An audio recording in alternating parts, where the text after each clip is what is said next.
From LinkedIn News, I'm Leah Smart, host of Everyday Better, an award-winning podcast dedicated to personal development. Join me every week for captivating stories and research to find more fulfillment in your work and personal life. Listen to Everyday Better on the LinkedIn Podcast Network, Apple Podcasts, or wherever you get your podcasts. From LinkedIn News, I'm Jessie Hempel, host of the Hello Monday podcast. Start your week with the Hello Monday podcast. We'll navigate career pivots. We'll learn where happiness fits in. Listen to Hello Monday with me, Jessie Hempel, on the LinkedIn Podcast Network or wherever you get your podcasts. Hey everyone, and welcome to our throwback episode. In our throwback episodes, we are reintroducing you to some of our most popular episodes. This is great for new listeners who want to learn more about the work we've done in the past, and it's a great refresher if you've been a listener for a long time. Enjoy. Dionne, welcome to the show. Thanks for joining us. Oh, it's so good to be here, Kwame. Thank you for having me. This is good. Yeah, it's my pleasure. So how would you get us started by telling us a little bit about yourself and what you do? Sure, why not? So my name is Dionne Nicholls, and I am a life and wardrobe stylist. I'm also the host of a YouTube series called What Gives You Life. So I actually get to work with amazing women. They live these very multifaceted lives. They are leaders in their community. They are mothers. They are wives. They are entrepreneurs. They're owners, and they still want more. And so that's when they come to me. And whether it's working on their purpose, whether it's working on a new venture. We can work on the being. That's a big focus of what I do in terms of my coaching. It's the actual ontological approach to coaching. And once we've worked on that being, if they would like to work on their look, I can do that too. So I can work with women from the inside out. That's fantastic. Cool. Yeah. That is really cool. And let's also give the listeners how we first met too. Oh yeah, like this feels like we're coming 360 actually, because I remember when I actually was struggling personally around. I was actually consulting at the time, and I've always had this challenge when it comes to advocating for myself. I've always been very good about advocating for others, but when it came to my salary, at the time I was working as an independent contractor, and I was trying to negotiate my first big contract with a client in Midtown Manhattan. And I decided, you know what, I need to up my negotiation skills. So I landed on your podcast and fell in love. And then one day you offered free 30-minute complimentary sessions. And I was like, wow, you know what? Let me give it a shot. And I got through. I couldn't believe it. I booked. You got on the call. I remember your son was, I guess, acting up in the house. So you had to get in your car to do the intro. I just thought you were so real and down to earth. That's the first thing that I noticed. And yeah, you gave me some really great tips. And I knocked it out, got the client, by the way. But what I loved is you said, Dionne, let's stay in touch. And a lot of times people say that, but you really did. And we've done some really cool things together. You've actually been on my podcast that I used to be a part of. Just all the exciting things that we've done. So it feels really good to actually be here with you. I think it's 4 years later, right? Yeah, it's crazy. It's cool to see how we've been able to collaborate on some things professionally too. And I feel like I'm on your team, you're on my team. It's been great. And remembering this story reminds me of those good old days when I used to have free time to give free sessions for listeners. I'm going to say lucky me, because I know those are few and far between now. Right. Well, great. Well, let's jump into this. And I really love this topic. And so we're talking about how you can negotiate your way to a better life. And you're the perfect person to talk about this. So before we get into the three things that we're going to discuss, why is it so important for the listeners to understand how they can use negotiation to improve their life? Sure. So I don't know if I mentioned it earlier, but the name of my brand is Live Your Best Life for You. So that for you part is very significant. So as I mentioned earlier, my clientele is predominantly women and they're predominantly mothers. So we already know we're givers by nature, right? And we love to make sure that we're there for everyone else, right? So what I find one of the biggest challenges are for my clients, and why it's so important to really hone in on your negotiation skills and having those difficult conversations, is that a lot of them have a hard time saying no. And a lot of it comes back to self-worth.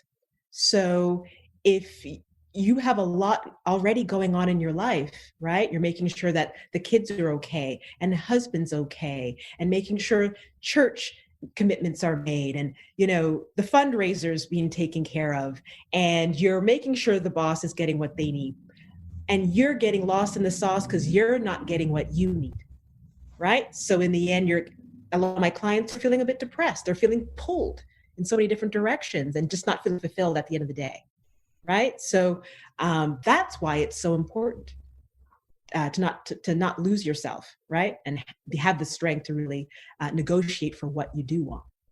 I love that. Yeah, this is great. And it's perfectly in line with our motto here.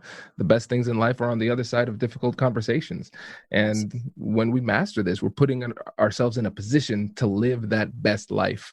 And this is great. I'm excited about this. And so the three things that we're talking about today, the three focuses.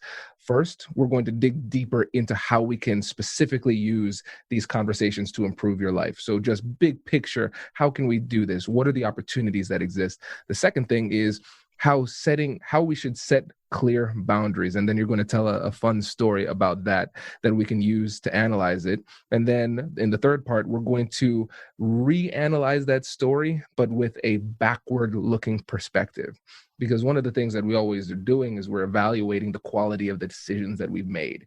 And so what we're doing here is we're going backwards and analyzing the story to see, okay, was this a good decision? Was this a bad decision? How can we make that determination? And more importantly, how can we learn how to make that determination in the moment? So this is going to be great. Yes. So let's start off with how we can actually use these conversations to improve our lives. Where should we start there? Absolutely. So you can see where this could be useful in your family dynamics, in your friendships, at work, right? As you do this all day, every day. We are in negotiations in every area of our life. So whether it's to make sure that we are getting the best, we're not leaving money on the table, right? If we're going up for a new position. If at home, maybe mom is taking on all of the chores and feeling completely run down after her full day of work. If we don't feel strong enough to stand for what we need and ask for our partner or the kids to pitch in, all of that affects us. And then if we aren't at our best, we also know what happens. And if I have to get, kind of go into my coach hat, in terms of the ontological aspect of this, when we are not living in our essence, right? We are definitely living from somewhere else. That's our survival mechanism. So when we're at that point, we tend to be a lot shorter with our family. There's a lot less patience. There's probably a lot more arguments, right? Not as much of a fun atmosphere where we feel safe and relaxed in our own space, right? So we're seeing just how, in our home life, how important it is to make sure that we're actually having the direct conversations, the difficult conversations with our spouses and our children for what we need. This is great. And so one of the things I like to do is play devil's advocate here, because I want to push us deeper and really explore different aspects of this. So let's play devil's advocate here. So let's say somebody is listening and saying, Dionne, I hear you, but this is all pie in the sky type of stuff, because I have stuff to do. As much as I would love to advocate for myself and be a little bit selfish, I can't, because other people are depending on me. So how can I start doing this and asking for what I need and what I want when so many other people are depending on me to do well? Yes, that's a good one. So what I'm hearing in that right now is the guilt, right? If I'm not there for them, will they not, maybe they won't love me as much, right? Will I look like the bad guy if I'm not there and dependable for them all the time? If I'm saying yes to them all the time, what is it costing me? What am I saying no to? Right? At the end of the day. A lot of the times when we're so busy focusing on others, because we believe they're depending on us, what are we neglecting in ourselves that needs to be maybe looked at or resolved within ourselves, right? What are we neglecting because we're so busy being in everybody else's stuff, right? So those are just some of the things that I would look at, and ways to get around that, because a lot of what you're saying, it's really getting into the feelings, right? So that's when I really get my clients to really focus and get clear on what they're committed to. So what are your commitments? So that it takes the fleeting feelings out of it, and you're getting really clear on, okay, what do I value? Brace the rudders! Raise the sails! Raise the sails! Captain, an unidentified ship is approaching. Over. Roger. Wait, is that an enterprise sales solution?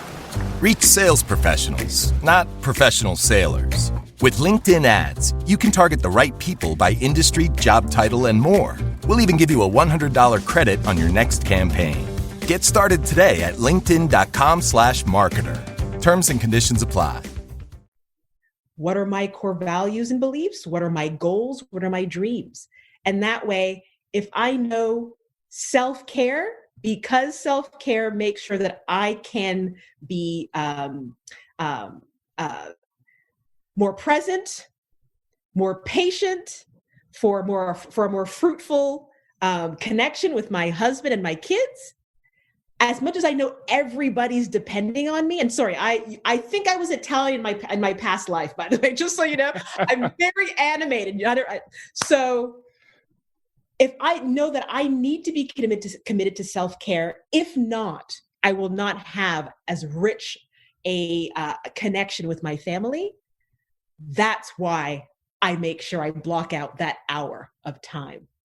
So it may seem like minuscule, right? That hour of time, but that hour of time is just enough to make sure I can pour back into my family in a healthier way.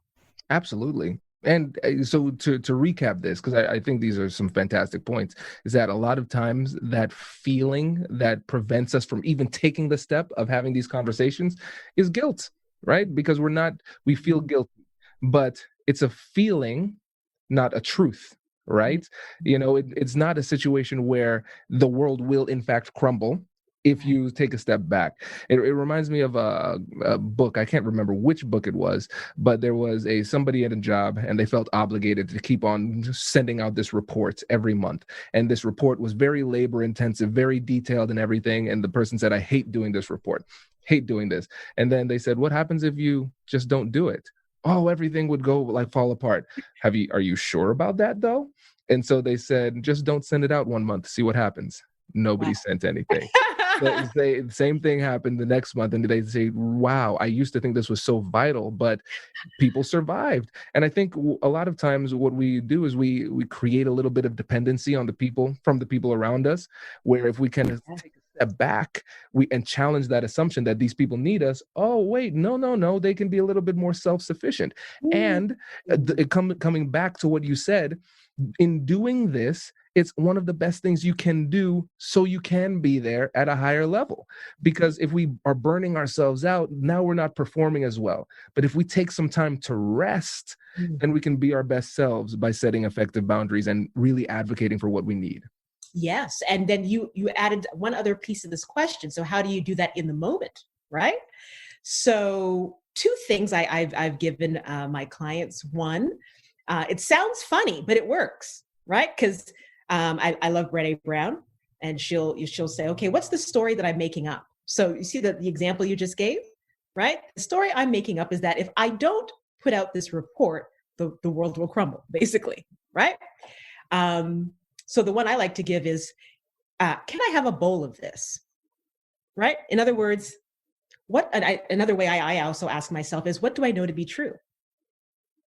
So I know I'm a supportive mother. I'm a loving mother. That if I say no to something to give myself some self-care, it doesn't make me a bad mom. That is what I know to be true. So it's just kind of having that self-talk with yourself in the moment. Is me really taking some time for self-care making me an unreliable, unfit mother? Yeah. Right? Or can I have a bowl of this? Me taking an hour for myself makes me a bad mom. Can I have a bowl of that? It's not true. It's not a fact. I cannot have a bowl of that. It sounds strange, but in the moment it can disrupt that tape recorder in your mind, that, oh, if I'm not there for them all the time, what will they think of me? Yeah. This is great because what we're talking about, we're getting really deep, and I knew we would. This is metacognition, right? You have cognition, which is just thinking.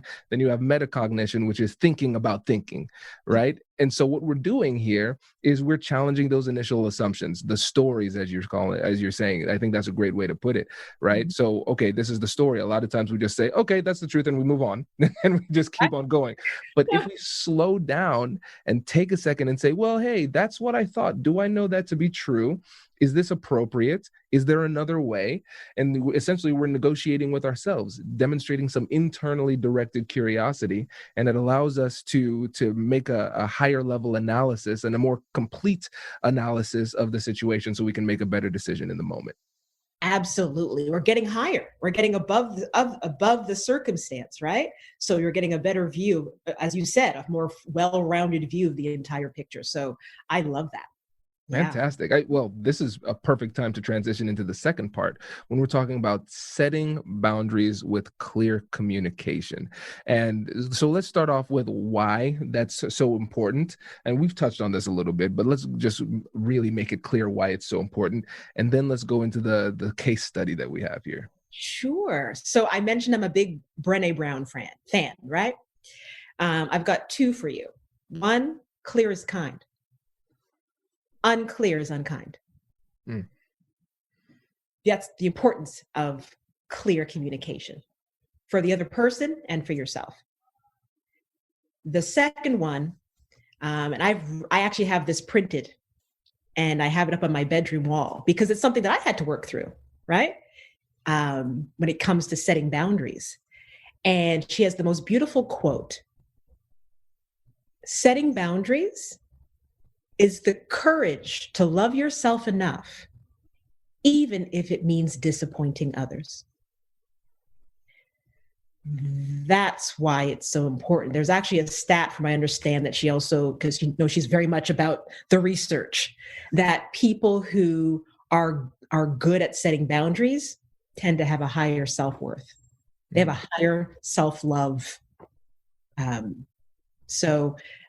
The more you can practice and build that muscle, guess what? The love you have for yourself is going up at the same time because you're willing to have the courage to stand for yourself and what your needs are. Mm-hmm. Okay, now let's talk about this because this is the second time you brought this up because we're talking about self-worth, self-love, right? Valuing yourself. Why is that so important in the context of setting effective boundaries and advocating for yourself, negotiating for your best life? Sure. There's the financial aspect, which I touched on earlier, right? I think you mentioned the stat that, because we don't see our worth, right? We're more timid when it comes to negotiating. So out the gate, we're seeing this disparity between salaries between men and women. It's not just about, sexism. Some of it has to do with our own self-worth and belief that we are worthy of more, right? Mm-hmm. In our relationships, we may be in certain cycles and relationships maybe much longer than we normally should be because we're not willing to speak up for what we need. It may actually be taking a toll on us, not only emotionally, mentally, physically, because we're not speaking up for ourselves. I'm trying to think of what else. I mean, there's so many reasons why it's important. I also want to flip it over in that when you're not setting boundaries, or if someone gets mad that you're setting boundaries, it means they were benefiting from you not having any. So you may be having people around you, because I do have, quite a few clients as well who do suffer with the people pleasing, right? And you may have people around you who are just sucking the life out of you, right? Because they can get away with it. So you're leaving this relationship drained most of the time because they're not pouring back into you. So we can see that you may be in unhealthy, toxic situations because you haven't been able to see that without boundaries, this person may not be in your life. Mm-hmm. This is great. And I think, again, let's bring it to the salary example, because I think it's so obvious how we can quantify this, right? So let's say if you're making $100,000 and you have an opportunity to negotiate for more. If you think you are worth $120,000, it makes it more likely for you to ask for $120,000, right? But if you think I'm worth $100,000, or you're questioning whether or not you are even worth $100,000, then you're not going to advocate for more. And then we can bring it back to the home life too, right? I need to work really hard. Hey, slow down, take a break. Do I deserve an hour for myself? If you don't believe you deserve it, then you're not going to ask for it, right? And so again, this is really where it comes from. It's again, people might tune into the podcast and say, hey, Kwame, just tell me the negotiation techniques, the negotiation strategies. What do I need to do or say in order to be successful? But it's a lot more than that.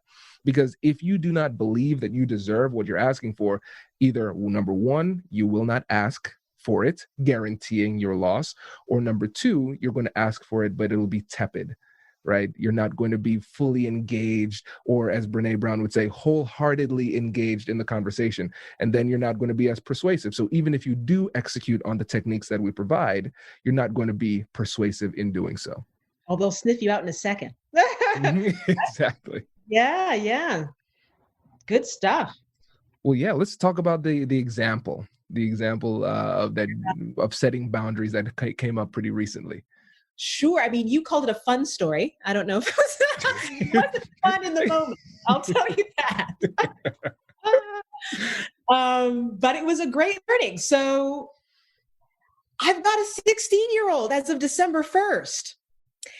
And I remember when he came to us, it seemed quite a few years ago, asking for an earring. He wanted to get earrings. And I remember his father and I saying, okay, when you turn 16. Well, who knew 16 would get here so fast? And these kids are like elephants. They don't forget. Okay. So right on clockwork, about, a few days before the first, he's reminding us, right? Now, he ended up going to Canada, where both myself and his father are originally from, it was just after the Thanksgiving Day holiday, also his cousin's birthday and his, right? Turns out his cousin is turning 14 and getting earrings. So guess what? I get a phone call all the way from Ottawa, Ontario saying, Mom, because now the conversation's coming back up again. Can I get an earring for my birthday? And I just wasn't ready. I know we had agreed to it, but let me just double check with your father one more time. Are you sure we said 16? And his dad confirmed we did, But I guess the key part here was when he called me, right? I could hear somebody in the background. But my son is calling me. He just wants to know how I'm doing. And I was like, oh, what is going on here? I'm doing great. Thanks for asking, I can hear someone feeding him, the lines. So that's Auntie. I said, okay. So I said, what's up, Jay? So he gave me what he really wanted, right? What he was buttering me up for. And like I said, I wasn't ready. I said, how does your dad feel about this? And by the way, did I mention I was on speakerphone? So everybody's hearing this conversation as well. I didn't realize that at the beginning. Okay. So his dad says from the background, Dionne, I'm okay with it. And this is why, it's not permanent. As long as he is keeping up his grades, making sure he's showing up for his college prep program. If he's not, we can always take it out. If it was a tattoo or something, it would be a different story. No, I couldn't go for that. So I'm like, okay. I said, okay, Chase. So your dad said, as long as you're, doing what you need to do, taking care of business, you can have your earring. So I asked him very clearly, I said, so did you attend your college prep program today? And it was crickets. So I said, Chase, your dad made it very clear that as long as you are taking care of business, you can have your earring. For what you're not telling me right now is you're saying that you did not attend your class as scheduled, right? It was the last thing I told you before you left on your trip. I said you also had it alarmed in your phone. So he had all the reasons. Well, Mom, I'm on vacation. I turned off my alarm. But I said, well, you heard what your dad said. On the condition that you're meeting your great expectations and showing up and fully engaged for your college prep, you could get the earrings. Unfortunately, I cannot agree to it. It was one of the hardest things that I ever did. Because just picture it. All his cousins, at least 6 of them are there. So all the boy cousins are there. Even Auntie's asking me, so Dionne, why aren't you okay with it? Because she's letting her 14-year-old, I have a 16-year-old. So why aren't you? So even Auntie, is making me question my decision. Everyone's listening. Of course, I even felt emotional a bit, so I can't lie. My voice was raised a little bit. I did feel confronted. I felt ambushed, really and truly. So it was tough. I felt like the heavy. Just think about that. Everyone else is rooting for Team Earring, and I'm the only one saying no. So it was hard, but I stuck to my guns. And he said, okay, Mom. And I said, have a great time. I'll see you when you get back. Woo!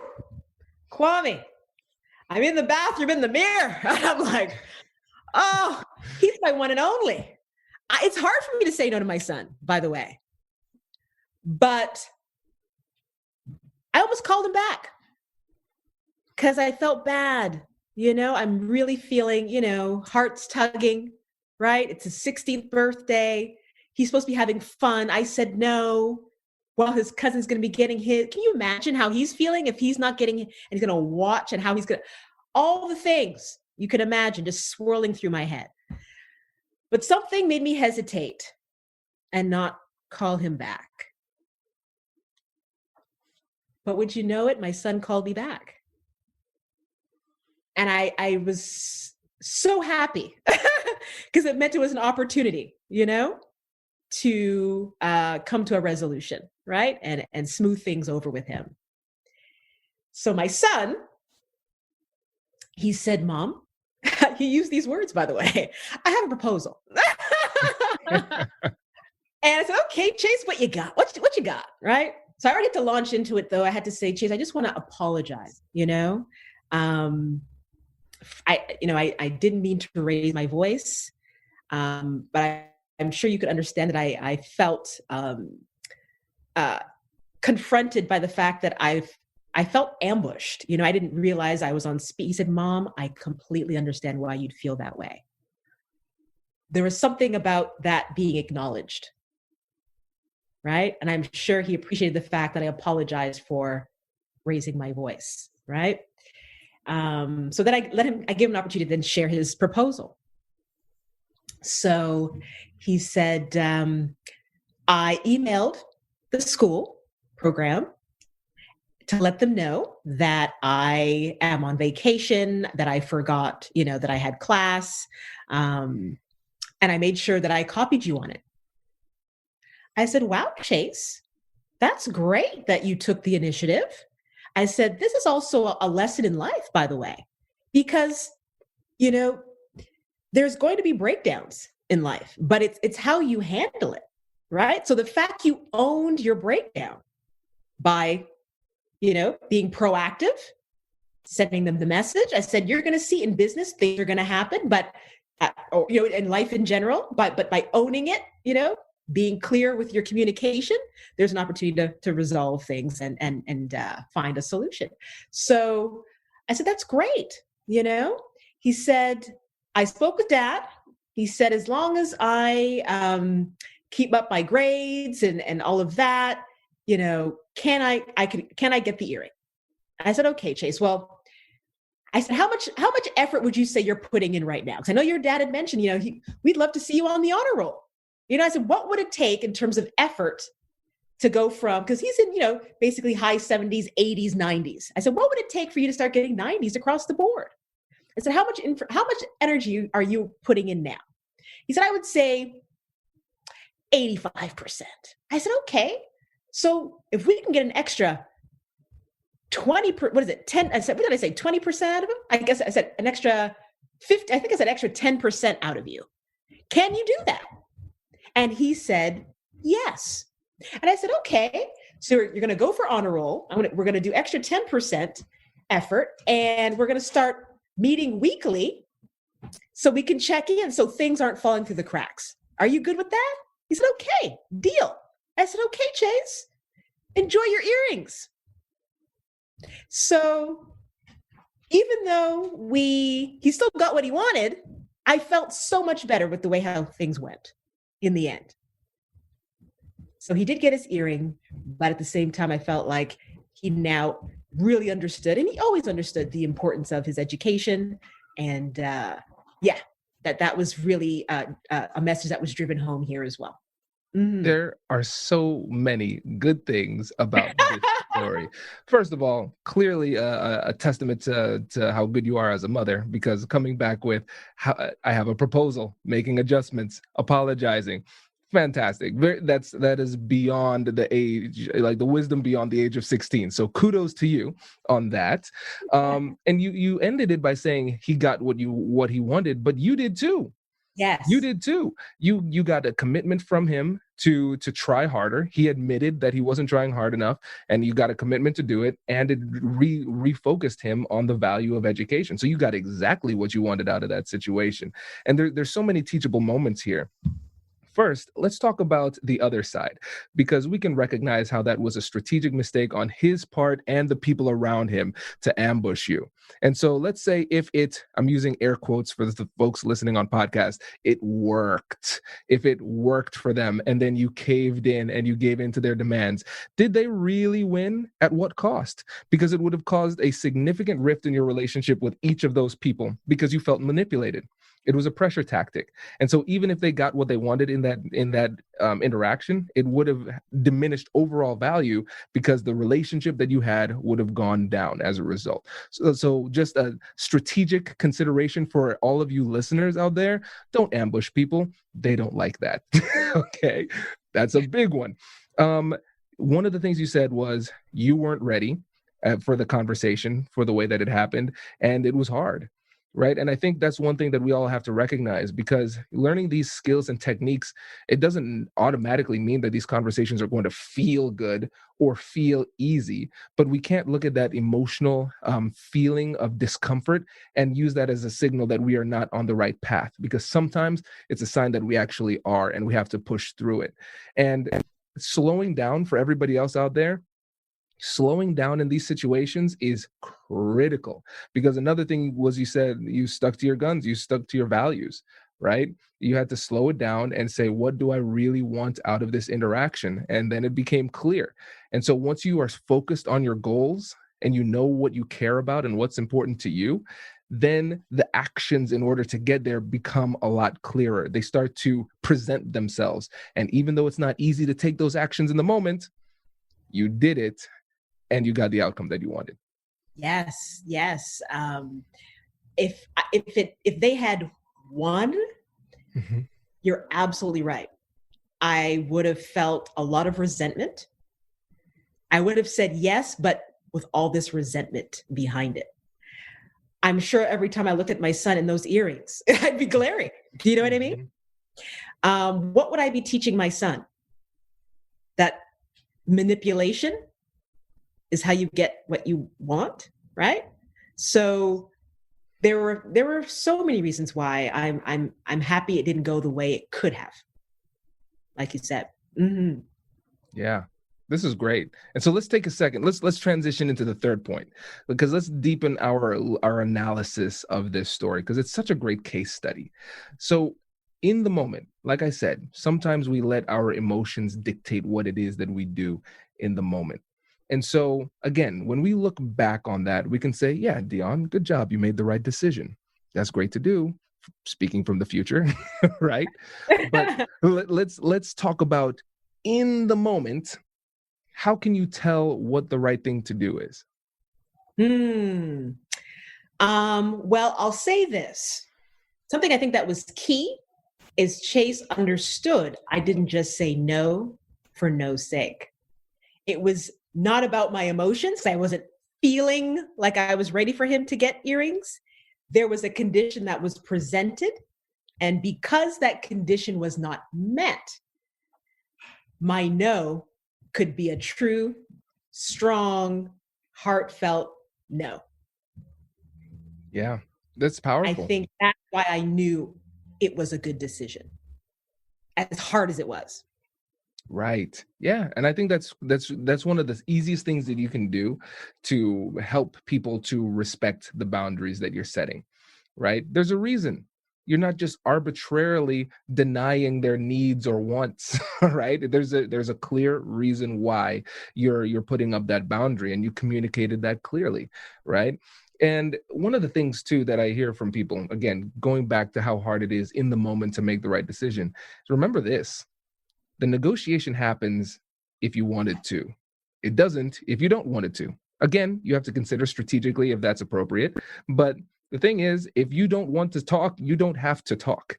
And one of the easiest things you can do when you don't know what to do or say is to say, I'm not sure what the right decision is to do right now, so I'd like some time to talk. And you might not want to articulate it that way, but the way that I do it is I say, you know what, you brought up some good points. Let me think about this. No, you need to make an answer now. Sometimes people will pressure you and they'll say, no, I need an answer now. I need an answer now. Here's the easiest thing you can say to that. Well, if you need an answer now, the answer has to be no. Oh, okay. Well, they find a way to become a little bit patient then when they're confronted with that. Yeah. So yeah, you don't want to make decisions under pressure. Right. Take the time, slow it down, and the vast majority of the time, you don't need to make a decision in this moment. You might have a day, you might have a week. You don't want it to turn into indecision, and you don't want it to turn into knowingly avoiding a difficult conversation. But at the same time, you want to make sure that you're giving yourself the space to think through things at a higher level. Yes. Actually, weren't we talking about the other day, being quick to listen and slow to respond? Yes, that's right. Yeah, just having a little more time to analyze the situation. So it's just a little more thoughtful, and that way you're not, acting out of emotion or triggers, right? And really making sure you've thought it through.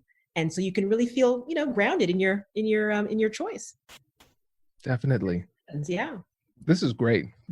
So before we wrap this up, what other parting words of wisdom do you have? What is, for instance, something that our audience can do today to start negotiating for a better life?